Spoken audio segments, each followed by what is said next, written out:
New technology is transforming the way we live and the way electricians work. Matt Slater, our very first Apprentice of the Year winner and co-owner of EAV, knows this well.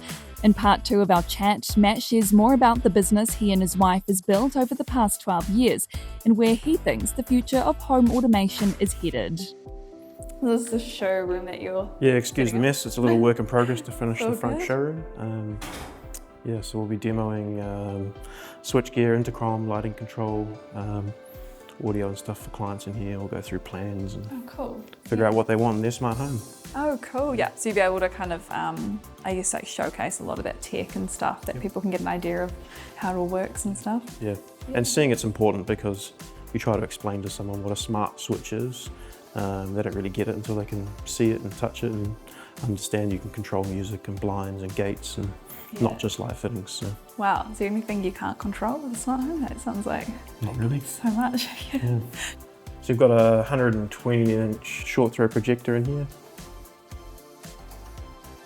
Very cool. So it's a great option for people who want to have that dedicated home cinema. Still get the functionality of a TV in the short throw projector. You can get up to like a 150-inch screen if you want. Great little center point for controlling lights and gates and locks and cameras, all of your media. We're a Control4 Platinum dealer, so that's the brand of home automation system that we use. Saw what future possibilities existed within this market. Decided it was a good opportunity to start a business. We focus mainly on residential and the mid to high-end residential, particularly dealing with like home automation, smart homes, and various systems. So there's a definite growth market for us. It's been a gap in the market. So we've got a good mixture of guys, a good mixture of work. All the guys get an exposure to everything that we do. So our Sparkies aren't just running power and lights every day. They're involved in networking and security and lighting control and lots of other things. So the day can be quite varied and interesting. And so I'm assuming then there's like quite a range of skills that are needed, maybe some that people might not necessarily think about or realise that's involved in that sort of work. Correct. We send guys on training courses where required. We do a lot of in-house training. So if guys need to practice setting up an alarm or setting up some networking, they can assist, other guys in the company can assist with them.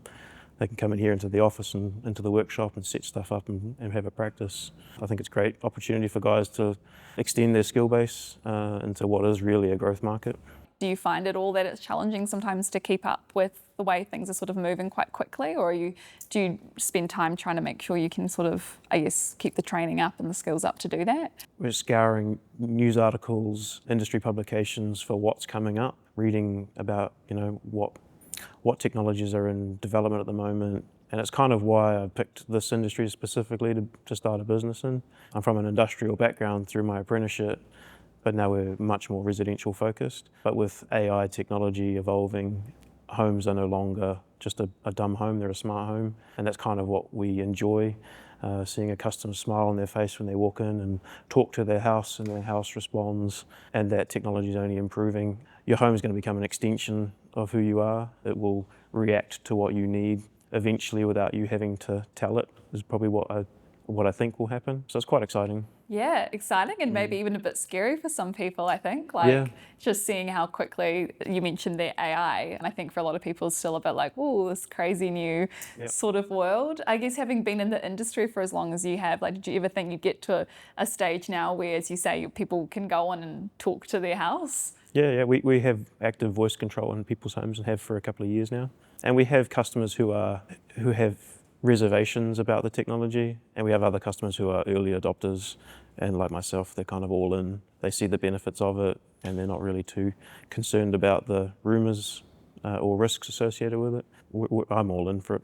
And when it does come to keeping your sort of skills up to date to be able to work with these new technologies, has that been like a challenge at all? Or, do you think that we sort of as a country as well in the industry here in New Zealand is keeping up as quickly as we need to? I don't think we've found it a challenge to keep up with skills. I guess the guys who work here have an innate interest in what they do anyway. A couple of our guys are quite often at home on weekends and nights, tinkering with things, trying things, bringing new things into the office for us to look at. So I think we're keeping up with what's available. New Zealand as a country tends to lag behind other countries before that technology is either available or certified to be available here.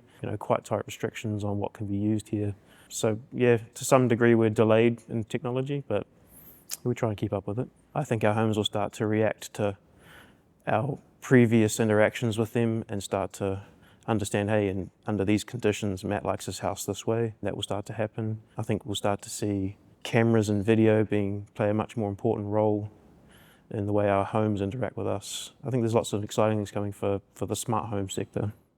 And I like what you mentioned before about it being almost an extension of ourselves, our homes. It's a really interesting way to think about it. Yep. But you're overall excited about AI and tech in homes? Correct, yeah, absolutely. Not a scary thing to think about. Not a scary thing, no.